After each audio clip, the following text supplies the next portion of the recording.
February 1945. The Rhineland. Western Germany. The night is cold, bitter. A German sergeant crouches in a frozen trench near the town of Meuland. His men are tired, hungry. They have fought the British. They have fought the Americans. They know what to expect from each. But tonight, word spreads through the line like a sickness. Die Kanadier kommen.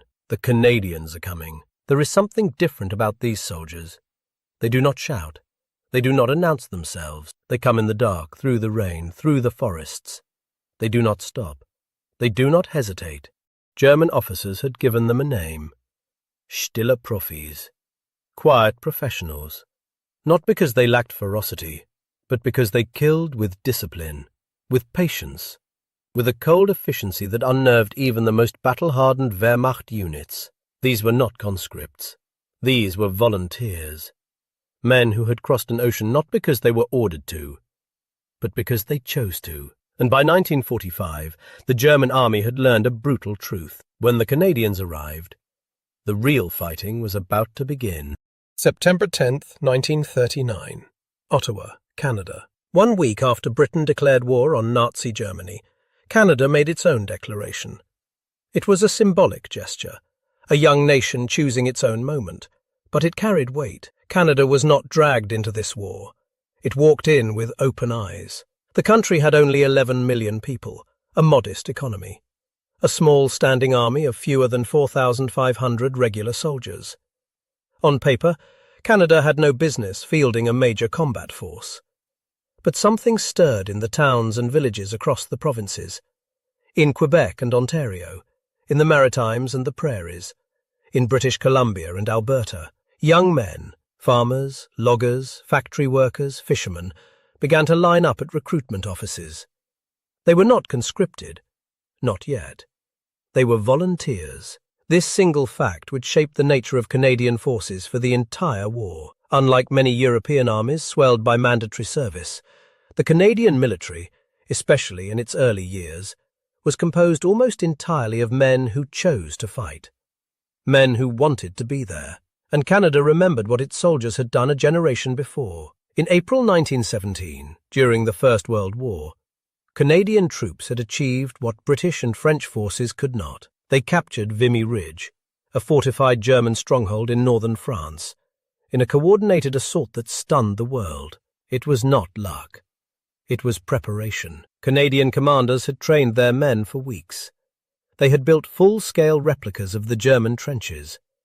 They had rehearsed every movement until it became instinct, and when the attack came, the Canadians moved like a machine. Disciplined, aggressive, unstoppable. The cost was high. Over 10,000 casualties in 4 days, but the ridge fell, and a reputation was born. By the end of the First World War, Canadian divisions were considered elite shock troops, units the Allied command used to break the toughest German positions. The 100 Days Offensive of 1918, which finally cracked the Hindenburg Line, was spearheaded by Canadian and Australian forces. This legacy did not fade. It was passed down, taught, remembered in every Legion Hall and every family dinner table where fathers told sons what they had seen, what they had done. When war came again in 1939, a new generation of Canadians carried that inheritance with them. They would not simply participate in this war. They would prove themselves worthy of the men who came before, and they would do it on their own terms. August the 19th, 1942. Dieppe, France. The sky was still dark when the first landing craft approached the shore. Nearly 5,000 Canadian soldiers, most from the 2nd Canadian Infantry Division, were about to attempt one of the war's most ambitious raids. The objective? Seize the German-held port of Dieppe, hold it for a short period, gather intelligence and withdraw. It was meant to test German coastal defences, to prove that a seaborne assault on occupied Europe was possible. Instead, it became a slaughter. The Germans were waiting. Whether through broken secrecy, bad luck, or flawed assumptions, the element of surprise was gone. As Canadian soldiers stormed onto the pebbled beaches, they were met with devastating machine gun fire from fortified positions on the cliffs above. Tanks became stuck on the stones. Infantry had no cover. Communication broke down within minutes. By mid-morning, the raid had collapsed. Of the 4,963 Canadians who embarked, over 3,600 became casualties. 916 were killed. Nearly 2,000 were taken prisoner. It was the single bloodiest day in Canadian military history. The commanders back in England were stunned. The public was horrified. Families across Canada received telegrams bearing unthinkable news. For the Canadian military, Dieppe was a wound that would never fully heal, but within the tragedy lay hard truths. Truths that would reshape how the Allies approached amphibious warfare for the rest of the war. The raid exposed fatal gaps: inadequate naval bombardment, poor intelligence on beach terrain, the impossibility of frontal assaults against fortified positions without overwhelming fire support. Every failure was studied, documented, analysed, and when the Allies began planning for the eventual invasion of Normandy, the ghost of Dieppe sat in every briefing room. For Canadian soldiers, the disaster forged something harder than grief. It created resolve. The men who followed, volunteers still flooding into service, trained with an intensity that bordered on obsession. Commanders implemented brutal conditioning regimes. Night fighting, close quarters combat, street warfare. Amphibious drills repeated endlessly until every soldier could act without thought. The Canadians would return to France. That was never in question. But when they did, they would not make the same mistakes. They would come prepared. They would come lethal. And they would make the enemy pay for every drop of blood spilled on those Dieppe stones. By 1943, the Canadian Army had transformed. Battle-hardened units began shipping to the Mediterranean theatre. The testing ground would be Italy, a brutal campaign of mountains, mud, and medieval towns. And it was there that the Germans would first learn what the new Canadian soldier was truly capable of. Every army has soldiers, but not every army is built from men who chose to be there. In the early years of the war, Canada did not impose conscription for overseas service. The men who shipped across the Atlantic, who trained in England, who stormed beaches and cleared towns, had walked into recruitment offices of their own will. This created a psychological edge that is difficult to quantify, but impossible to ignore. A volunteer fights differently.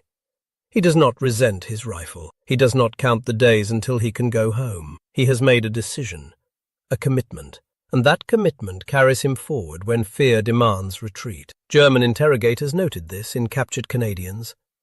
These men were not broken conscripts. They were motivated, educated. Many spoke of duty, of family legacy, of finishing what their fathers had started in 1914. They believed in their cause with a clarity that unsettled their captors. When a soldier chooses his war, he owns it, and ownership breeds ferocity. Canada in the 1930s and 1940s was still a nation of hunters, trappers, farmers who shot wolves and coyotes to protect livestock, woodsmen who brought down deer and moose to feed their families through long winters. For many Canadian recruits, a rifle was not a foreign object handed to them in basic training. It was an extension of the arm, a tool they had used since boyhood. This translated directly to the battlefield. Canadian marksmanship was exceptional. Snipers drawn from rural backgrounds possessed patience, fieldcraft, and an instinct for concealment that could not be taught in weeks of military instruction. They read wind, they understood distance, they waited, sometimes for hours, for the single shot that mattered. German units learned to fear the crack of a Canadian rifle from positions they could not see. Officers were priority targets. So were machine gunners. So were anyone who moved carelessly within range. The forest had taught these men to hunt. The war gave them different prey. Darkness terrified most infantry.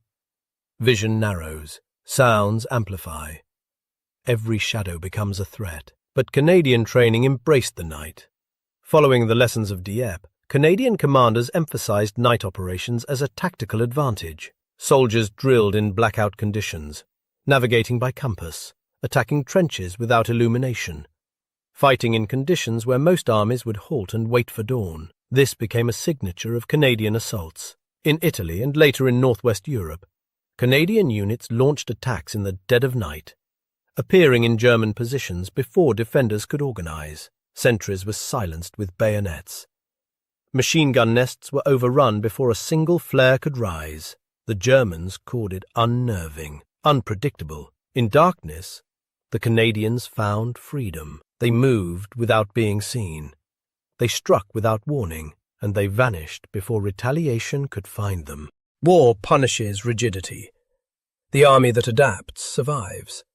The army that clings to doctrine dies in its trenches. Canadian forces proved remarkably willing to abandon the rulebook when circumstances demanded. The most famous example came in December 1943, in the Italian town of Ortona. The Germans had fortified the narrow streets, turning every building into a strongpoint. Machine guns covered every intersection. Tanks could not maneuver. Frontal assaults meant slaughter, so the Canadians stopped using the streets. They invented a technique that would later be called mouse-holing. Using explosives and anti-tank weapons, they blasted holes through the interior walls of buildings. Moving from house to house without ever stepping into the kill zones below, they fought room to room, floor to floor, emerging behind German positions that had been watching the wrong direction. It was brutal. It was exhausting, but it worked. German defenders in Ortona reported confusion and frustration. The Canadians refused to fight the way they were supposed to. They improvised. They adapted. And when one tactic failed, they invented another before the dust had settled. This flexibility was not accidental. Canadian officers encouraged initiative at every level. Junior leaders were trusted to make decisions. Soldiers were trained to think, not just obey. In an era of rigid command structures, this made Canadians dangerously unpredictable. There is a quality beyond courage, beyond skill. It is the refusal to stop. Canadian units displayed an endurance that repeatedly shocked their opponents. They fought in conditions that stalled other armies, mud that swallowed vehicles whole, rain that lasted for weeks, cold that froze weapons and flesh alike. And they kept moving. During the Scheldt campaign in autumn 1944, Canadian forces spent over a month fighting through flooded Dutch polders to clear the approaches to Antwerp. The terrain was nightmarish. Dikes surrounded by water, open fields offering no cover, mud so deep that men drowned in it. Other commanders might have paused, requested reinforcement, called for better conditions. The Canadians advanced. They took casualties, horrific casualties, but they did not stop. Village by village, dike by dike, they ground forward until the estuary was clear and the vital port of Antwerp could finally supply Allied forces. This relentlessness became part of their identity. German soldiers who faced Canadians left accounts that differed from their descriptions of other Allied forces. The British were respected, professional, predictable, steady. The Americans were feared for their firepower and resources, though sometimes criticized for inexperience. But the Canadians drew a different kind of assessment. Hartnäckig, tenacious, gefährlich, dangerous, stille Profis, quiet professionals. Wehrmacht veterans recalled that Canadian attacks often came without the expected preliminary bombardment. They came at night. They came through terrain deemed impassable. And once Canadians took a position, they rarely gave it back. One German officer, captured in the Netherlands in 1945, reportedly told his interrogators, "We could predict the British. We could overwhelm the Americans with counterattack. But the Canadians, they never stopped. They never gave us rest." It was not propaganda. It was not myth. It was earned, bullet by bullet, town by town. June 6, 1944. Normandy, France. The Channel is a low grey mass under a sky smeared with cloud. The wind cuts cold across the water. Spray lashes over the bows of landing craft as they grind toward the French coast. For the men of the 3rd Canadian Infantry Division and the 2nd Canadian Armoured Brigade, this is the reckoning that has been building since Dieppe. The shoreline ahead has a simple code name: Juno. To their left, British troops head for Sword and Gold. To their right, Americans aim for Omaha and Utah. Each beach has its own hazards, its own killing zones. But Juno is different in one crucial way. The Germans here have not been caught off guard. The sea is churning with obstacles: steel tripods, mines, wooden stakes driven into the sand. Above them, concrete bunkers and machine gun nests stare out over the approaches, waiting. As the ramps drop, the Canadians step into waist-deep water under fire. Mortar rounds fall among the landing craft, turning men and steel into wreckage in seconds. Machine guns rake the shallows. Bodies vanish below the surf. Radio sets drown. Officers die within moments of giving the order to advance. On many beaches that morning, the first waves stall. Confusion spreads. Units lose cohesion. But on Juno, something else happens. Small groups of Canadians begin to move without waiting for orders from above. NCOs shout directions. Riflemen and engineers use the wreckage of craft and obstacles as cover. Bangalore torpedoes are dragged forward, wired, detonated. Gaps open in the German wire. Tanks of the Canadian armoured squadrons, delayed and scattered by the rough seas, start to arrive on shore. Those that make it push straight through the surf, engines screaming, tracks clawing the shingle. They do not pause to reorganise on the beach. They go forward. The killing ground at the water's edge is terrible. For a time, Juno's casualty rate rivals the bloodbath of Omaha. But the Canadians do not stay in the open. They swarm.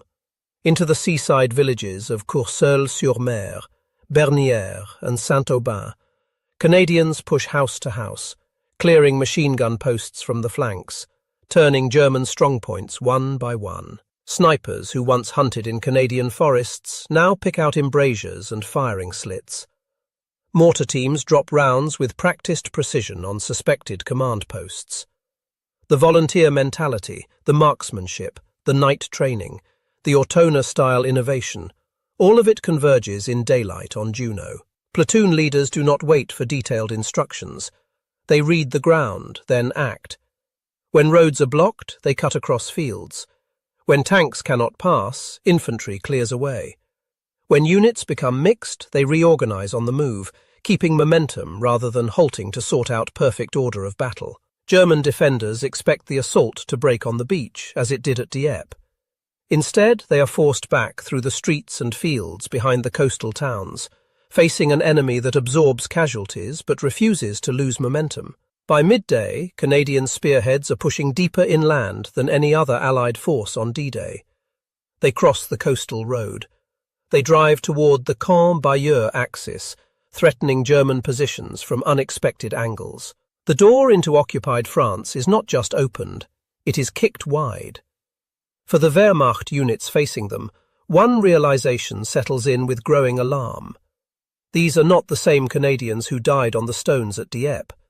These are professionals, quiet, methodical, lethal, and Juno Beach is only the beginning of their ascent into fear and respect.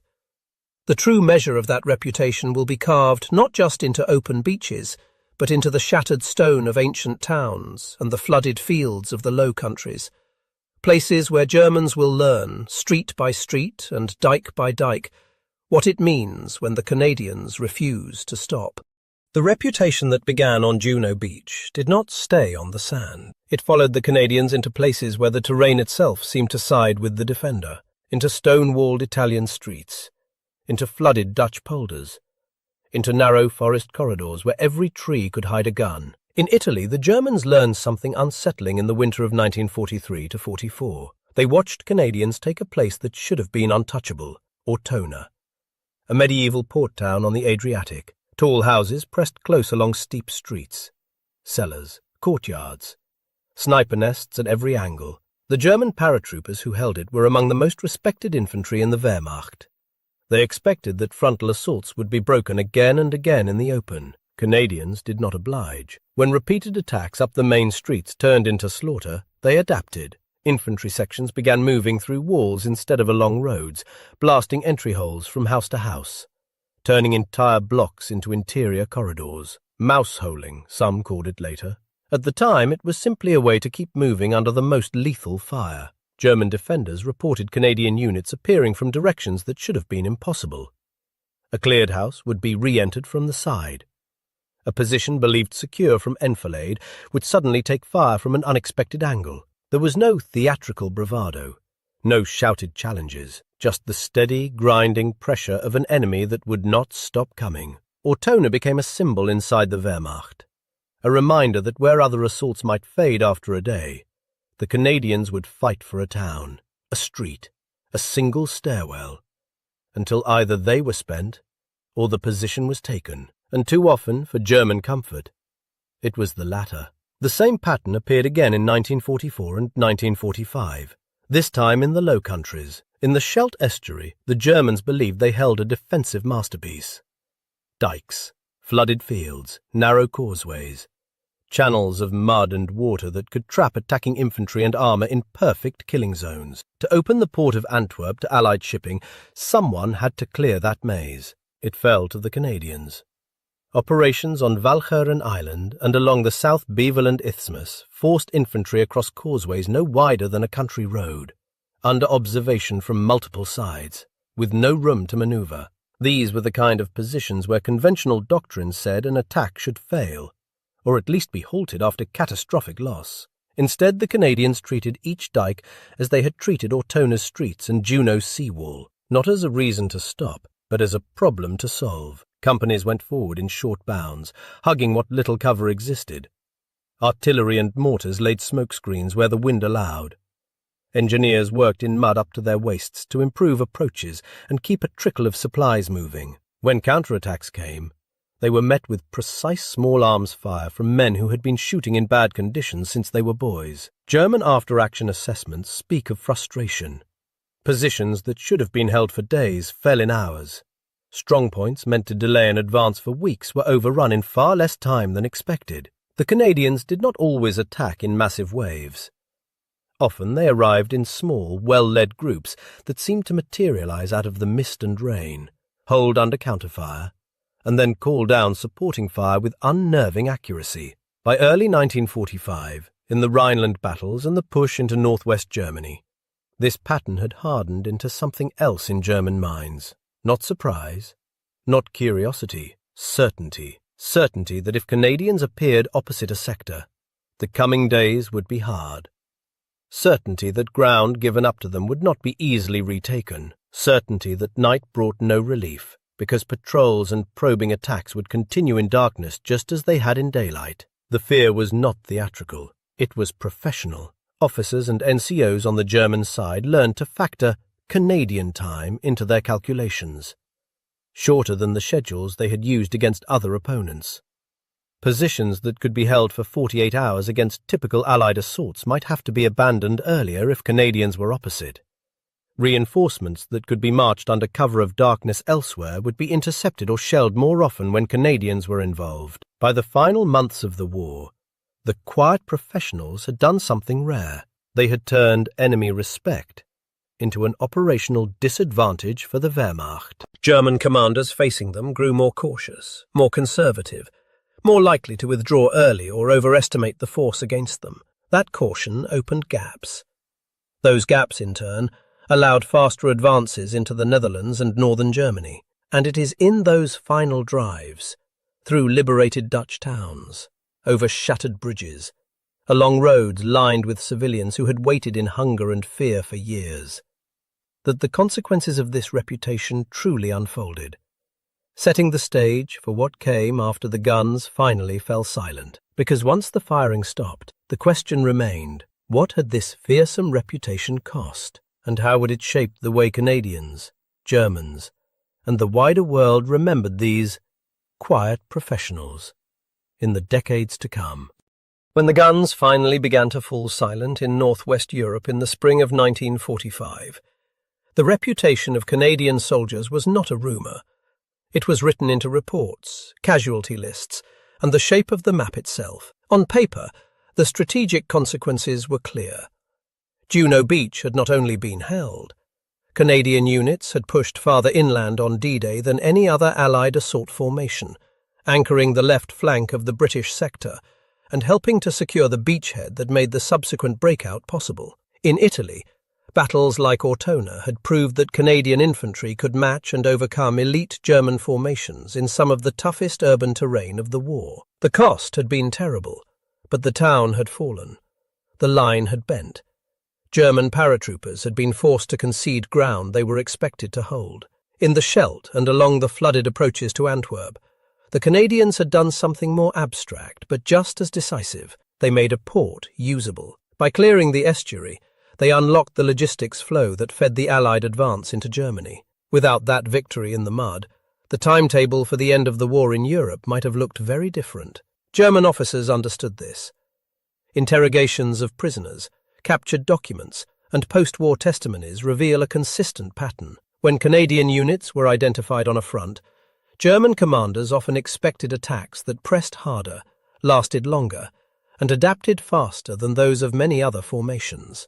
It did not mean that every Canadian assault succeeded or that all other Allied forces were less professional, but it did mean that, in German calculations, Canadian sector was rarely a synonym for quiet. At the same time, the cost of that reputation was stamped on Canadian history in a different way. Out of a population of just over 11 million, roughly 1 million Canadians served in uniform during the Second World War. More than 40,000 were killed. Tens of thousands more were wounded, some permanently. The divisions that fought their way from Sicily to the northern Apennines, from Normandy to the Scheldt, from the Rhineland into the Netherlands, did not earn their reputation without paying for it in lives, limbs, and years that would never be lived. For the men who survived, the aftermath arrived in stages. First came the liberation work. In the Netherlands especially, Canadian units were not only fighting, they were feeding civilians, restoring order, and helping to prevent famine from turning the final months of occupation into something even worse. German soldiers who surrendered to them often saw a different side of the quiet professionals. Disciplined, sometimes reserved, but generally fair in their treatment of prisoners. Then came demobilization. The same men who had been described in enemy reports as relentless attackers boarded ships and trains to return to farms, factories, offices and schools. Many did not speak much about what they had done. Some could not find the words. Others felt that the work had been necessary but did not want it to define the rest of their lives. Yet the reputation followed them home. It appeared in official histories, in regimental war diaries, in British and American accounts that described Canadian units as steady, reliable, and effective in offensive operations. Occasional German memoirs, translated over the following decades, added another layer. Grudging respect for opponents who were neither flashy nor reckless, but who had a way of finishing the job more often than not. And underneath the public narrative, something quieter persisted.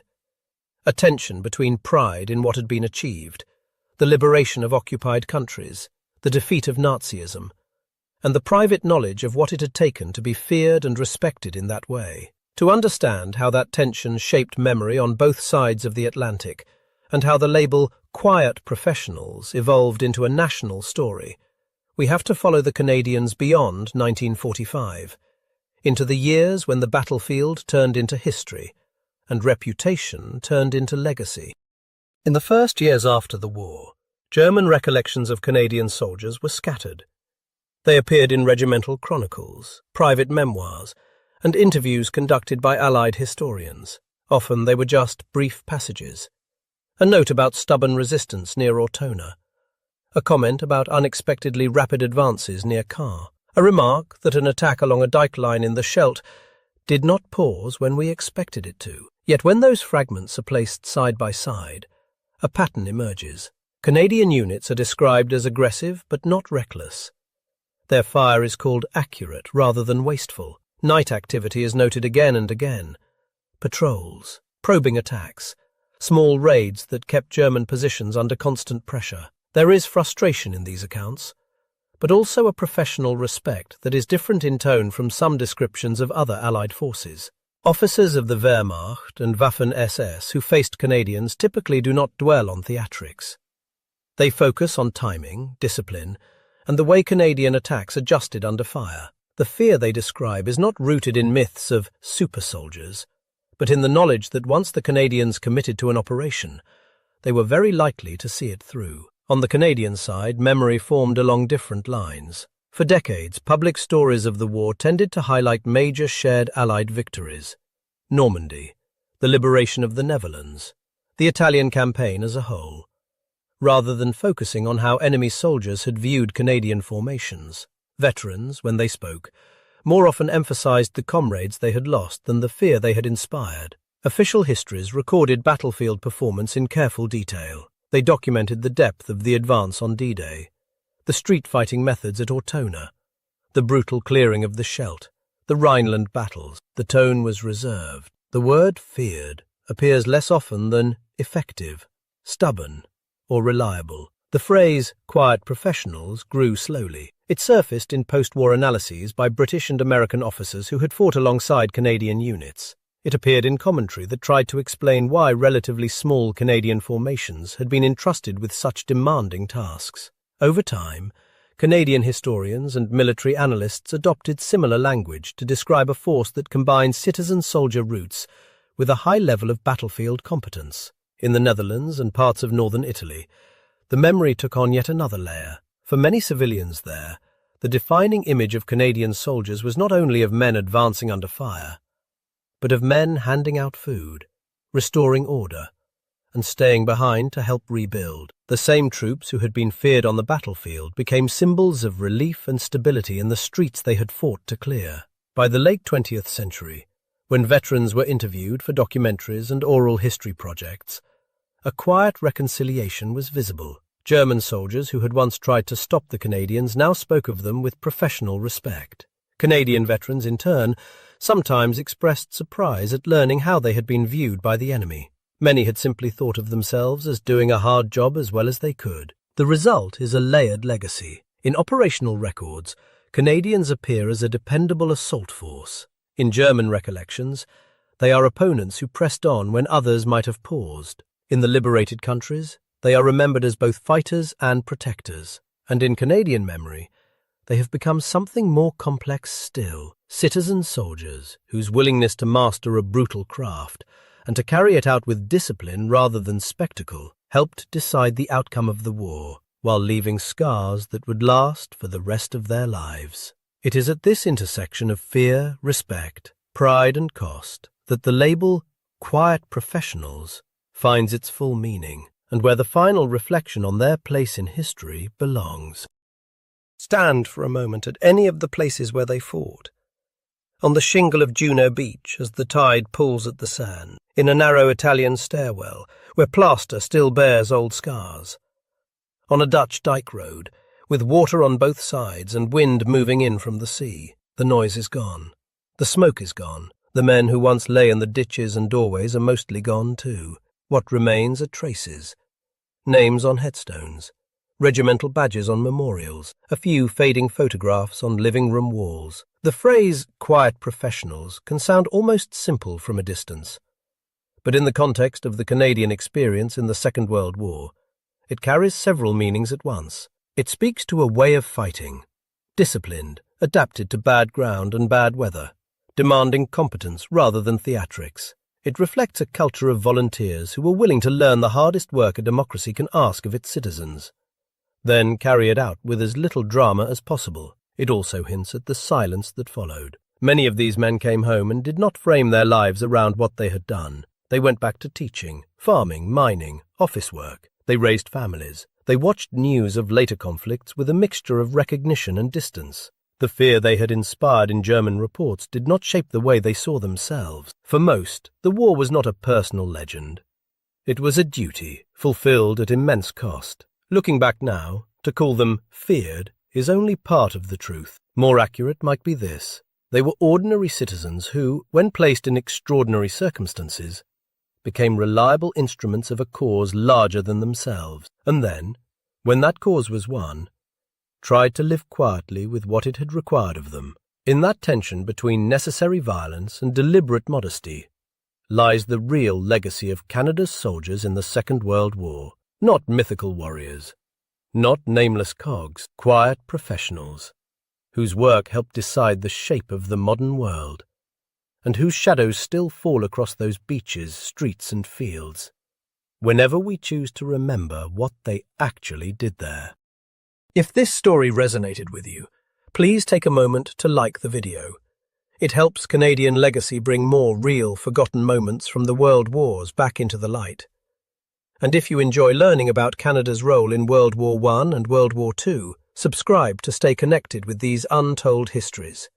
We'd also love to know where you're watching from.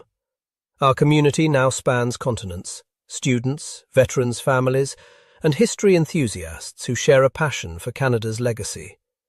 Thank you for being here, and thank you for helping keep these stories alive.